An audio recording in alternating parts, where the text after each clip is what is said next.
กำลังสิไปฮับใบประกาศไปปริญญาตอนนี้ไอ้บ่าวเฮากำลังเตรียมโซดงไม้เอาไปให้ไพ่โซดงไม้นี่เอาให้ผู้สาวอ้าวสิไปเบิ้งน้องผู้สาวว่าสิเป็นคนจังไดเนาะหน้าตาดีจังไดlet's go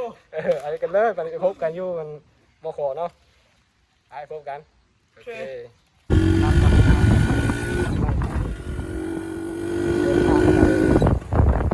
ไปปริญญาที่ดีน้ำเพราะว่ามันนี่มี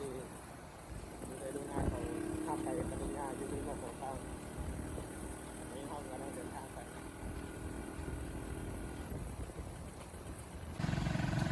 นี่ห้องก็ชิฮอตมขเนาะรถน่าจะหลายๆเนี่ยรถก็ว่าวันนี้มันไหลเลยนะครับไหลไปเลยนี่ห้องนอนนะครับ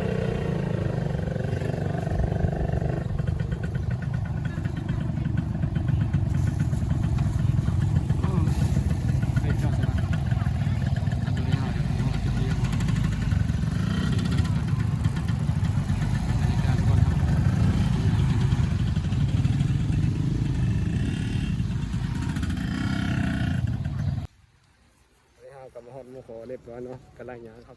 ข้างในคนน่าจะหลายตัวนี้เป็นข้างนอกนะเป็นสถานที่จอดรถครับ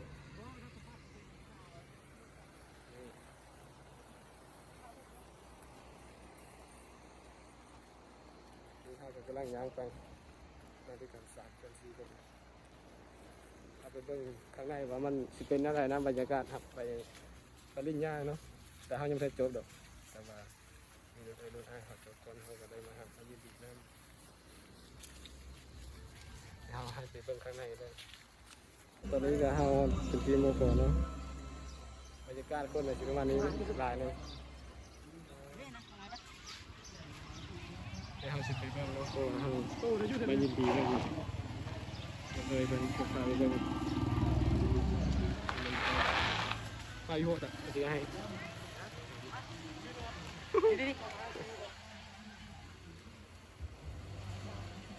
เอาไปซื้อตรงไม้ก่อนก็ได้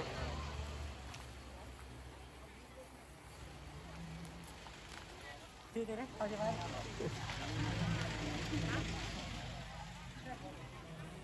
ซื้อตรงไม้ก่อนก็ได้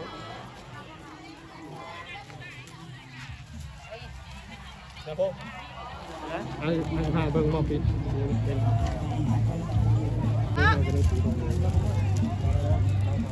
ใช่ที่ไม่ยิงไปยิง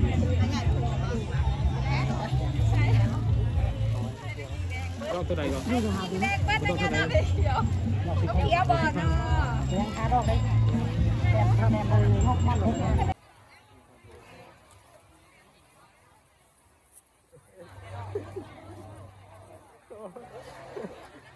อันนี้ยังลังมาเต้งโอ้เป็นบุจื้อ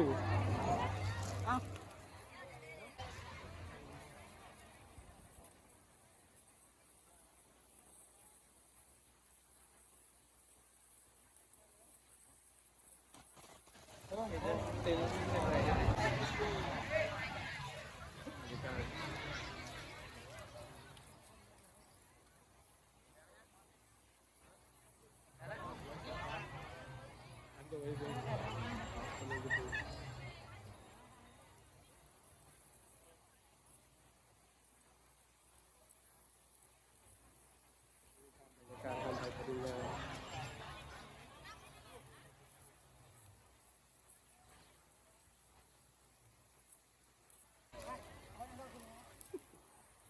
มีการทำปฏิการแล้วดีแล้วนี่คือยินดีด้วยกัน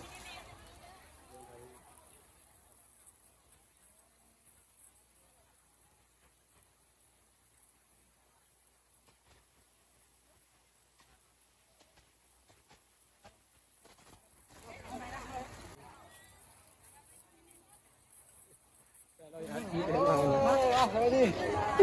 เฮ็ดยังไงนี่เฮ็ดเลยเดี๋ยวหาไปก่อนว่าค่อยยุ่งเลยคุ้นแล้วเนี่ยชื่อมันฮักชื่อมันชื่อเงี้ยเหลียดภาษาเหลียดนี่เลยต้นเจ้าท่าน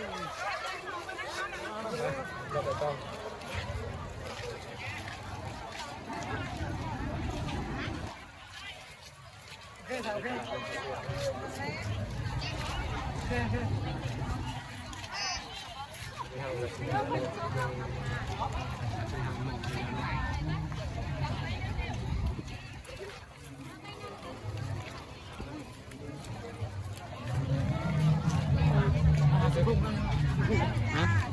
พวกเรา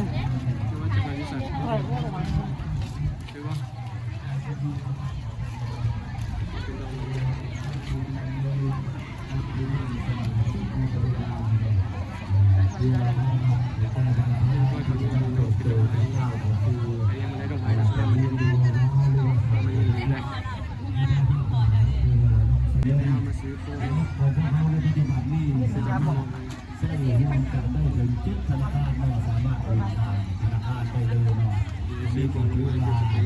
ตัวเขาได้สร้างความมั่นใจให้แก่นะครับ พวกเท่าไหร่ก่อนนี่ และพิเศษชิดตรงนี้นี่ตัวเขามีรถ เป็นเงินเท่าไหร่15,000 เคลื่อนที่ในตู้เคลื่อนที่นี่จะ เขาเรียกไปขอสิโก้เลย สามารถโทรแท็กซี่ได้นอกสถานที่ของธนาคาร เราเป็นซื้อตรงไหน มีต้องการจะกดเงินนอกมีบัตร ATM อยากกดเงินจะสามารถทดสอบกดเอาเงินอยู่ในตู้ ATM อยู่ในรถตู้เคลื่อนที่ของเราได้เลยเนาะ นี่นะครับ